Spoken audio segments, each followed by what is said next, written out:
Come on then, here we go. This is how Ange Postecoglou revolutionises and reforms the Tottenham Hotspur squad. Now wait, calm down, take a breath.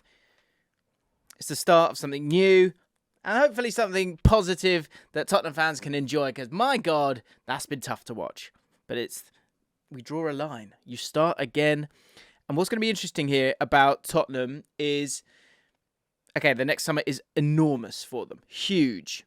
But it won't get solved in one summer. So in this video, we're going to put forward the moves that need to be made or could be made in the next 3 transfer windows. And summer 2024 is huge. Absolutely huge. Because look, with the introduction of Ange Postecoglou, there needs to be change at Tottenham in terms of the squad profiles and the characters, I think, importantly as well. And with Ange's approach being led by an attacking philosophy. I'm excited, can you tell? And that vibrant style of play. It looks like Tottenham will have to hugely invest into him and the squad to achieve what Ange could give them. And there's been so much chat about Ange Postecoglou's style of play. I actually did a video on it and a lot of you watched it, so thank you so much for that. You hit the like target. That's why we're here today doing this video of the next 3 transfer windows. But there are a lot of players there that don't fit the general style of Ange Postecoglou at Celtic. Go check out that video if you want more explaining on that. So a lot needs to change. So in this video, we're going to look at what the transfers over the next few windows will hold for Spurs and who they should buy. Right then, guys, as ever, and if you haven't seen the other episodes of this, it's been a decent series for us. So 3 transfer windows and how your team's going to look in 2025. We will reveal how this Tottenham side will look like in 2025 at the end of the video. So but check out Chelsea, Liverpool. We're going to be doing Newcastle. Don't know if that's out or not yet. Arsenal, maybe Everton as well. But we've done Man United and Liverpool as well. So go tuck into all of them. And in all of these videos, we talk about the contract situation because that kind of provides a bit of a landscape for you, for any club moving forward. So with this one, contracts expiring this month. You've got Lucas Moura, Clement Longley, who's at the end of a loan. Arnaud Danjuma, also at the end of a loan. And Dejan Kulusevski, who's at the end of the loan but has a buy option that's yet to be triggered. That will be something that, who knows when that will be revealed. But at the moment, it hasn't been triggered as of yet.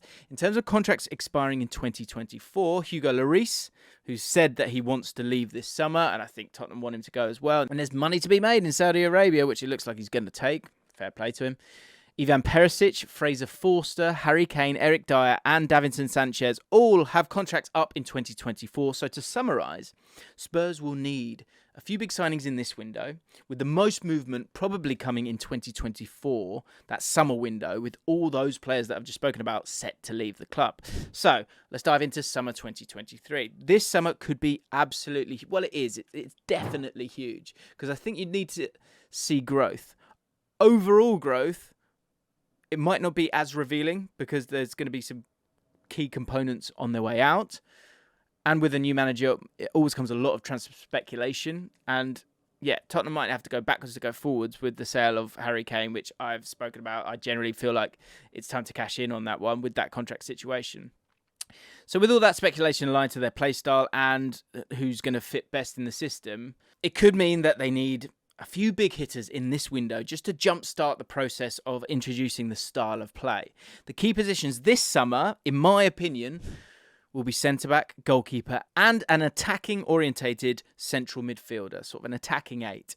And, of course, a striker if Harry Kane does leave this summer. Also, something we have to consider is that Ange does like a signing from an off-league, but I can't see Daniel Levy going for that as such. While some transfers may be influenced by Ange's transfer strategy, I still think that they'll go for mainstream players due to, one, Daniel Levy's involvement, but secondly, Ange Postecoglou has serious budget now in the top league in the world, and Tottenham are an appetising club for a lot of players.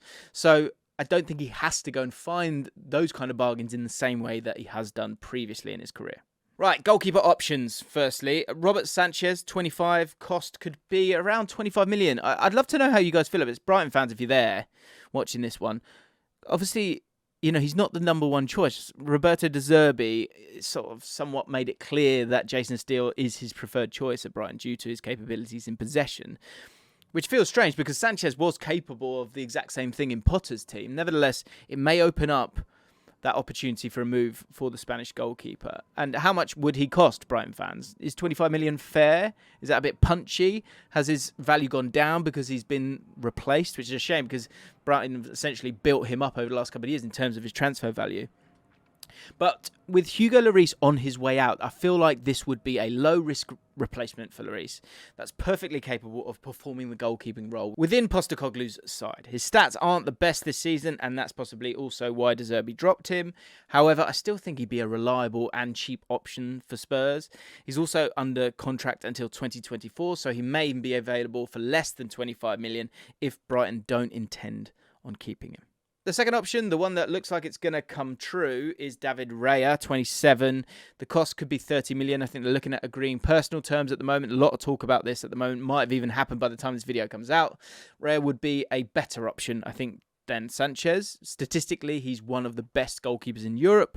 At the minute, he prevented 5 expected goals worth of goals last season for Brentford and is a goalkeeper that offers match-saving moments with his shot stopping. But he's also excellent in possession and for this reason gets called up to the Spain squad on the regular. Did I just say that? On the regular.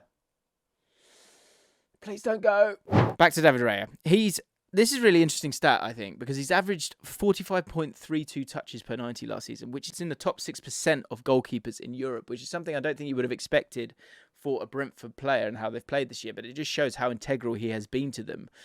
And it shows his quality, but also the trust that his defenders have in him in possession. He would be, and looks like he could be, a cracking start to the transfer window for Tottenham. The end of the season doesn't mean you have to wait until August for more fantasy football, as Sorare never stops. From collecting cards or trading with players online, Sorare has it all to keep you covered throughout the summer. What you can do is invest in players you think will grow in popularity or perform well next season, and this opens up a whole new way to play the game. This is the manager's sales page, where you can browse cards that have been put on the market by other players. You can purchase these cards to use in tournaments that can win you better rewards, and they always have the chance of going up in price. Sorare is only just getting started as the Premier League partnered with the game in January, and now is the perfect time to join. Click the link in the description to get started in Sorare and get prepared for next season, which will definitely be the biggest and best season of this game. Okay, next up, striker options. Lautaro Martinez. You guys might laugh, but if they sell Harry Kane, they're going to have a lot of money to be able to reinvest, and they'll need to reinvest in someone who's going to fit the strategy and what Postecoglou wants from a striker, but also I think needs a bit, needs to have a bit of to them. A bit of So Martinez at 26, coming into his prime, obviously just played in the Champions League final. The guy's a big deal. He would cost around 70 million. Now, initially, I didn't think that Inter would sell Martinez this summer, but when you look at how much they're struggling for revenue, it may be an inevitable outcome that they have to sell him. Technically, he'd be a great fit with 21 goals and 6 Serie A assists last season. He's also an exceptionally hard... It took my breath away, that... An exceptionally hard worker, which is something that Ange does like from his strikers. All in all, I think he'd be a fantastic profile for Ange Ball and would also offer a similar level of goals to Kane. Other options, though. And there's another player that's been sort of touted around quite a lot this summer. Gonçalo Ramos, 21 years old, cost probably similar, 70 million. Now, Ramos is the exact type of player that Spurs need to be going for moving forward. This season, he scored 19 goals for Benfica in the league, as well as scoring 3 in the Champions League. This was the first season he's got double figures for Benfica, which may work in Spurs' favour, as the likes of Real Madrid and those kind of guys probably won't take that gamble on him. But at 21, he has so much potential. And players from the Portuguese league often sort of handle that transition to the Premier League really well. As a penalty box striker, I think he's brilliant. He's also decent at working around the box as well. So it feels like a really good fit if they were able to get him and weren't able to get someone like Martinez and had to take somewhat more of a gamble. Next up, the centre-back position I think is going to be really important, because with Romero probably the only centre-back capable of playing in Postecoglou's side, with the possible exception of maybe someone like Joe Rodon, who played a similar style at Swansea. I think a top-class centre-back has got to be a priority for Tottenham this window. Pau Torres, I think, would be a great shout. I've been sort of screaming for him to get to the Premier League, and it just hasn't happened, and there's going to be competition. He's 26. The cost would be 43 million, which is the release clause number that he has, according to what we know. And Spurs may face competition from European football playing Aston Villa, I think, for Pau Torres, a player that we've put forward for him in videos, I think, in the past, especially in particular because, of that link with Emery. They have a good relationship from Villarreal, and he's obviously a great defender and probably wants to play European football. But he'd be an excellent signing for Spurs for their style of play. Torres is a frequent regular in the Spain squad and has shown comfort when in possession. He's also left-footed and quite quick off the mark, which I think aligns well with the left centre-back role within Postecoglou's system. Torres had a 78% dribble success rate last season and is comfortable carrying the ball out from the back as well. Second option is a player that we've spoken about on the channel quite a while ago when we did a collaboration with Scouted Football. We was talking about players, I think it was in, what was last year, 2022, players that were going to do really well. And Nico Schlotterbeck was a video that we did. We spoke about him and thought he was going to have a great career, and he's doing exactly that. He's 23 years old now. £50 million would be the cost. It may be an even better option than Pau Torres, because at 23 years old, he's a nailed-on starter for Dortmund, and due to his abilities in possession and defensively, he's been able to have that starting berth. He's also provided an unlikely goal threat for Dortmund this year with 9 goal contributions in the Bundesliga this season. When it comes to would Dortmund sell him or not, I think that's a tough question to answer. On one hand, Dortmund have shown in the past that if the price is right, they'll sell. But what they have to be mindful of is not changing their squad too much this summer. And they've just lost Jude Bellingham to Real Madrid. Rafa Guerreiro has just left as well. So another question I think is also whether Schlotterbeck would want to go to Spurs right now. He probably sees himself as one of the top defenders in Germany and maybe sees a move to Bayern or even Real Madrid in his future. So maybe sitting tight with a good Dortmund side, who've obviously just missed out on the title, might be a better choice. But I'm just putting it forward as an option, all right? Back off. You were all like that, weren't you? You were like that. Oh, no, you ain't going to... Stop typing at me. Just enjoy the video. Are we all right? We're all right. We're fine, eh? Let's talk about attacking eights. Also an area where they need bodies. I'll put forward a couple of options, but I'm intrigued, and I actually think what will occur here, and someone wrote in my comments, so whoever you were, thank you very much, because I hadn't thought about it.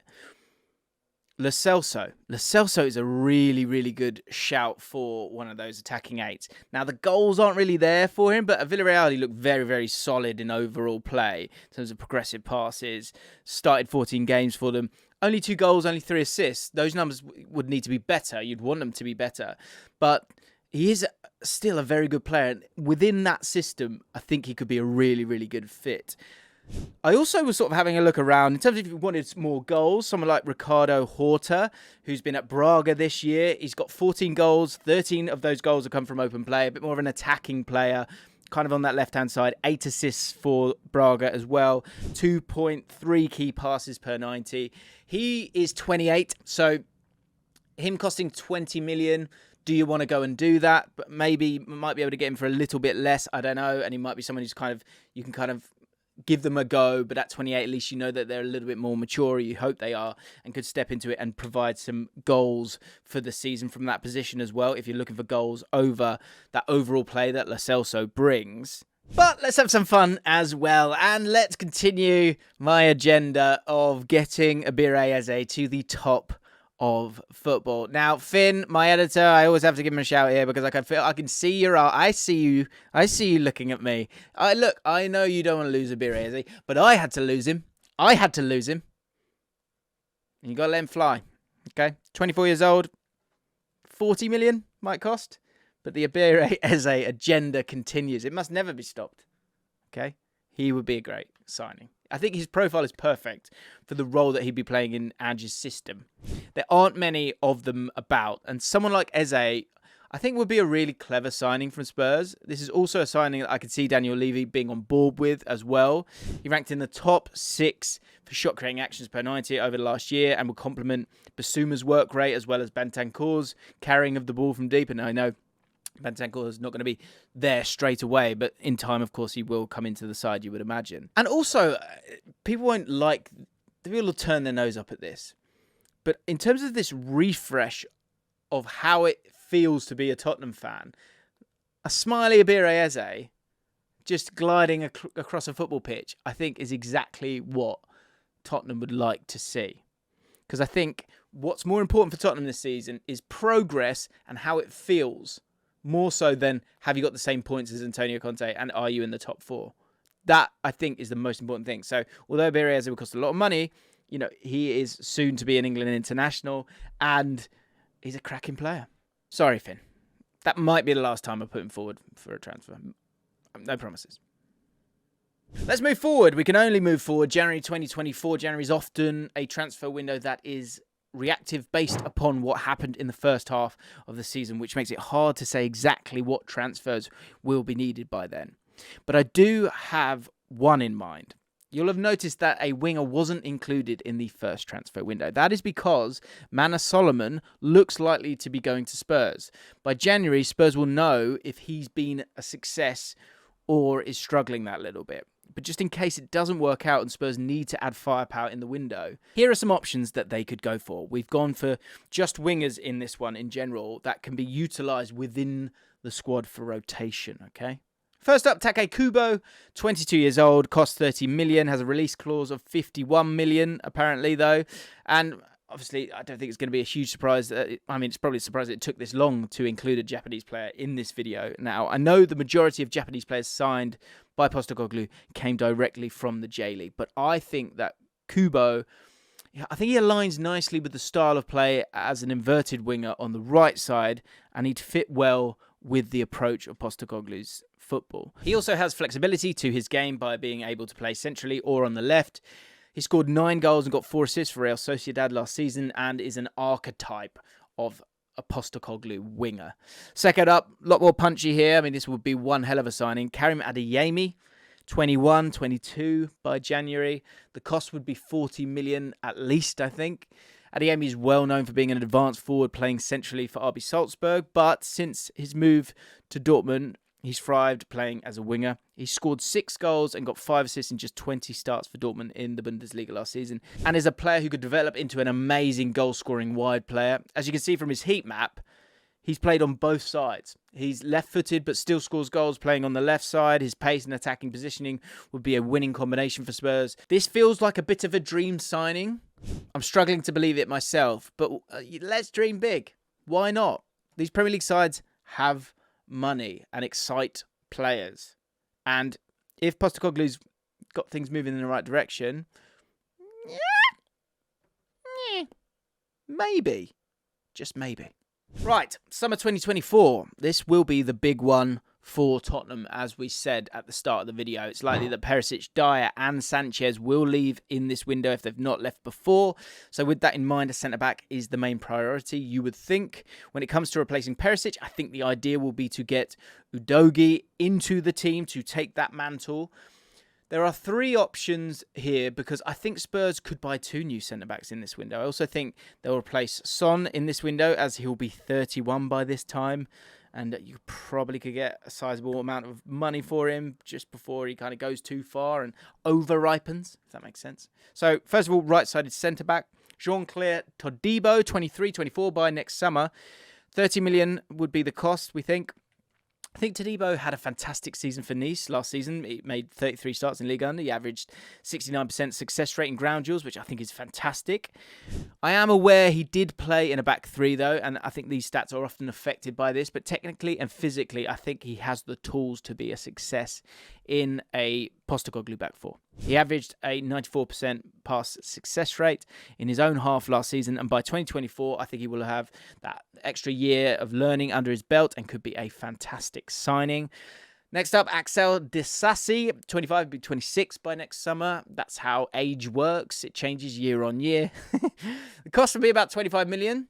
Disasi, I think, would not be a disaster. Disasister.